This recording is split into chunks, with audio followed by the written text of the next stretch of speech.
भक्तों, संपूर्ण शिव पुराण कथा में श्री रुद्र संहिता के चित्रखंड के 32वें अध्याय में आज हम विशिष्ट मुनि के उपदेश की कथा को जानेंगे।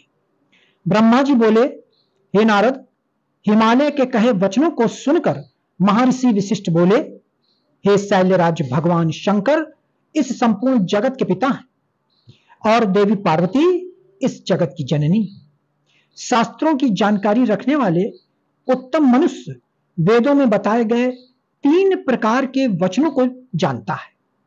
पहला वचन सुनते ही बड़ा प्रिय लगता है, परंतु वास्तविकता में वह असत्य व अहितकारी होता है। इस प्रकार का कथन हमारा शत्रु ही कह सकता है। दूसरा वचन सुनने में अच्छा नहीं लगता, परंतु उसका परिणाम सुखकारी होता है। तीसरा वचन सुनने में अमृत के समान लगता है तथा वह परिणमता हित करने वाला होता है। इस प्रकार नीति शास्त्र में किसी बात को कहने के 3 प्रकार बताए गए हैं। आप इन तीनों प्रकार में किस तरह का वचन सुनना चाहते हैं? मैं आपकी इच्छा अनुसार ही बात करूंगा। भगवान शंकर सभी देवताओं के स्वामी हैं। उनके पास दिखावटी संपत्ति नहीं है। वे महान योगी हैं और सदैव ज्ञान के महासागर में डूबे रहते हैं। वे ही सबके ईश्वर हैं। गृहस्थ पुरुष राज्य और संपत्ति के स्वामी मनुष्य को ही अपनी पुत्री का वर चुनता है। ऐसा न करने यदि वह किसी दीनहीन को अपनी कन्या ब्याह दे तो उसे कन्या के वध का पाप लगता है। शैलराज, आप शिव स्वरूप को जानते ही नहीं है। धनपति कुबेर आपका सेवक है।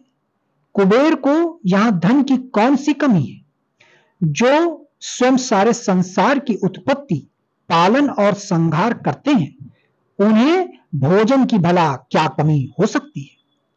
ब्रह्मा, विष्णु और रुद्रदेव सभी भगवान शिव का ही रूप हैं। शिव जी से प्रकट हुई प्रकृति अपने अंश से 3 प्रकार की मूर्तियों को धारण करती है। उन्होंने मुख से सरस्वती, वक्ष स्थल से लक्ष्मी एवं अपने तेज से पार्वती को प्रकट किया है। भला उन्हें दुख कैसे हो सकता है? तुम्हारी कन्या तो कल्प कल्प में उनकी पत्नी होती रही है एवं होती रहेगी। अपनी कन्या सदा शिव को अर्पण कर दो। तुम्हारी कन्या के तपस्या करते समय देवताओं की प्रार्थना पर सदाशिव तुम्हारी कन्या के समीप पहुंचकर उन्हें उनका मनोवांछित वर प्रदान कर चुके हैं। तुम्हारी पुत्री पार्वती के कहे अनुसार शिवजी तुमसे तुम्हारी कन्या का हाथ मांगने के लिए तुम्हारे घर 2 बार पधारे थे, पर तुम उन्हें नहीं पहचान सके। वे नटराज और ब्राह्मण वेशधारी शिव ही थे जो तुम्हारी कन्या का हाथ मांगने आए थे, पर तुमने मना कर दिया। या तुम्हारा दुर्भाग्य नहीं है तो क्या है? अब यदि तुमने प्रेम से शिव जी को अपनी कन्या का दान न किया तो भगवान शंकर बलपूर्वक ही तुम्हारी कन्या से विवाह कर लेंगे।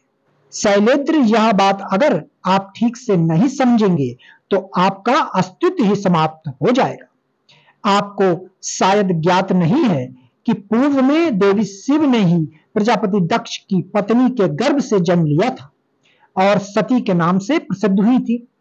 उन्होंने कठोर तपस्या करके भक्त वत्सल भगवान शिव को वरदान स्वरूप पति के रूप में प्राप्त किया था, परंतु अपने पिता दक्ष द्वारा आयोजित महान यज्ञ में अपने पति त्रिलोकीनाथ भगवान शिव की अवहेलना एवं निंदा होते देखकर उन्होंने स्वेच्छता से अपने शरीर को त्याग दिया था।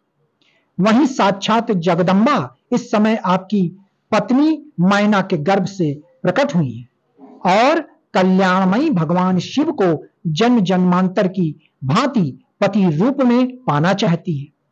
अतः गिरिराज हिमालय, आप स्वयं अपनी इच्छा से अपनी पुत्री का हाथ महादेव जी के हाथों में सौंप दीजिए। इन दोनों का साथ इस जगत के लिए मंगलकारी है। शैलराज, यदि आप स्वेच्छता से शिव जी व देवी पार्वती का विवाह नहीं कराएंगे तो पार्वती स्वयं अपने आराध्य भगवान शिव के धाम कैलाश पर्वत चली जाएंगी। आपकी प्रिय पुत्री पार्वती की इच्छा का सम्मान करते हुए ही भगवान शिव स्वयं आपसे पार्वती का हाथ मांगने के लिए वेश बदलकर आपके घर आए थे, परंतु आपने उनको नहीं पहचाना और अपनी कन्या देने से इनकार कर दिया। आपके शिखर पर तपस्या के लिए पधारे भगवान शिव की देवी पार्वती ने जब सेवा की थी तो आप भी उनके इस निर्णय में उनके साथ थे। आपकी आज्ञा प्राप्त करके ही देवी पार्वती भगवान शिव को पति रूप में पाने की इच्छा लेकर तपस्या करने हेतु वन में गई थी। उनके इस प्रण और कार्य को आपने सराहा था, फिर आज ऐसा क्या हो गया कि आप अपने ही वचनों से पीछे हट रहे हैं?